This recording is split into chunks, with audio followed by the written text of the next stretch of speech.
Hello everyone, welcome back to my YouTube channel Exam Crack with Mithali. Today I am going to talk to you about NVS Requirement 2020-22. NVS में एक बहुत बड़ी vacancy आई है। ये आप लोगों के लिए एक बहुत ही सुनहरा मौका है।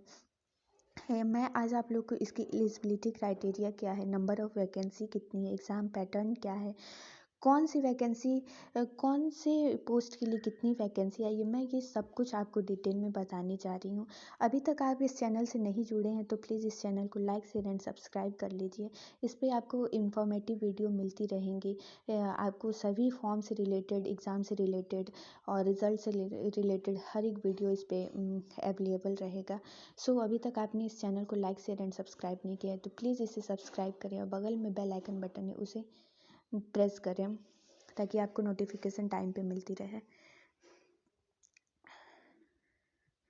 अब मैं आपको बताती हूँ कि NVS रिक्वायरमेंट 2020-22 में कितनी वैकेंसी आई है। इसमें 925 वैकेंसी आई है। इसको नवोदय विद्यालय समिति ने रिलीज़ किया इस नोटिफिकेशन को और ये नॉन टीचिंग पोस्ट के लिए है। और ये इसको आप इसकी ऑफिशियल वेबसाइट पे भी जाके चेक कर सकते हैं। अब मैं आपको इसकी फ़ी और वो एग्ज़ाम डेट ये सब चीज़ों के बारे में बता देती हूँ। इसकी नोटिफिकेशन जो रिलीज़ हुई है वो 12 जनवरी 2022 को रिलीज़ हुई है। एप्लीकेशन फॉर्म आपका 12 जनवरी 2022 से स्टार्ट हो गया है और इसका एप्लीकेशन फॉर्म का लास्ट डेट है 10 फरवरी 2022। तो आप प्लीज़ अभी तक इस फॉर्म को भरे नहीं है तो please fill up this form. One of the best form है आपके लिए और ये आपके लिए एक one of the best opportunity भी है। और इसका एग्ज़ाम डेट जो है वो 9 to 11 मार्च 2022 है, ठीक है। टेंटेटिव एग्ज़ाम डेट है लेकिन इतना ही पे होना चाहिए इसका एग्ज़ाम। और फाइनल रिज़ल्ट जो है उसका अभी कोई डेट अनाउंस नहीं किया गया है NVS की तरफ से। अब इसकी पोस्ट नेम और कौन सी पोस्ट के लिए कितनी आपकी एप्लीकेशन फ़ी लगेगी उसके बारे में मैं बता देती हूँ। जो असिस्टेंट कमिश्नर जो है उसके लिए 1500 फीस है, फीमेल स्टाफ नर्स के लिए 1200 है, lab attendant, mess helper, multitasking staff के लिए 750 है एंड इसके बाद जितने भी अदर पोस्ट बच रहे हैं उन सब के लिए आपको 1000 पेमेंट करना पड़ेगा एप्लीकेशन फ़ी। अब मैं आपको नंबर ऑफ़ वैकेंसी बता देती हूँ कौन सी पोस्ट के लिए कितनी वैकेंसी है। जो असिस्टेंट कमिश्नर है ग्रुप ए उसकी वैकेंसी 5 है। असिस्टेंट कमिश्नर जो एक और है उसके लिए 2 वैकेंसी है। फीमेल स्टाफ नर्स की 82 वैकेंसी है, ये एक बहुत अच्छी वैकेंसी 82 वैकेंसी है। तो असिस्टेंट सेक्शन ऑफिसर ASO जो है उसकी 10 है, ऑडिट असिस्टेंट की 11 है, जूनियर ट्रांसलेटर ऑफिसर की 4 है, जूनियर इंजीनियर सिविल की 1 है, स्टेनोग्राफर की 22 है, कंप्यूटर ऑपरेटर की 4 है, कैटरिंग असिस्टेंट की 87 है, जूनियर सेक्रेटरी असिस्टेंट की 8 है, इलेक्ट्रिक कम प्लम्बर की 273 है, लैब अटेंडेंट की 142 है, मेस हेल्पर की 629 है, मल्टीटास्किंग स्टाफ MTS की 23 है। टोटल वैकेंसी 925 और ये एक बहुत बड़ी वैकेंसी है। सो आपने अभी तक इस फॉर्म को फिल नहीं किया तो इस फॉर्म को फिल करें। हाँ, और मैं आपको सभी पोस्ट की क्या क्या एलिजिबिलिटी क्राइटेरिया है वो बता देती हूँ।